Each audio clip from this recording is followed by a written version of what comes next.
My name is Rocky Smith, and this is my 82 CJ8 Scrambler. This is my third project with East Coast Gear Supply. They did a 2015 Ram 3500 for me, axles and 456s and air lockers and the whole bit. And they did a Gladiator for me with Dana 60s as well. And this is my latest and last project.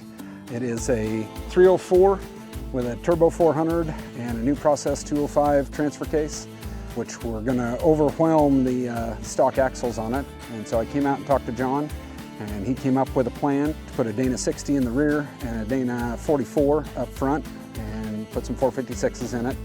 And then we did some manual aux lockers in it, because the idea behind the Jeep is for it to be EMP proof, so it still has a Points-and condenser and no electronics in it at all. So we had the manual shift aux lockers put in it.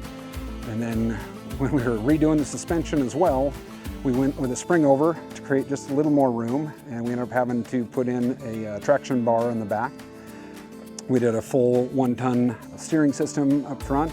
And then since we put on the big half-ton GM brakes, we had to figure out a way to slow it down, so we called out to BJ's full size, and they sent us out a Hydroboost system that actually works off of the power steering pump in order to give us some hydraulic pressure to stop it. And so now it drives like a new car. It's a one finger down the road.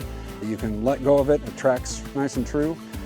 You hit the brakes and it'll lock up all four when you're heading down the road at 55. It's absolutely amazing what the guys here at East Coast have done with this thing, and I couldn't be happier.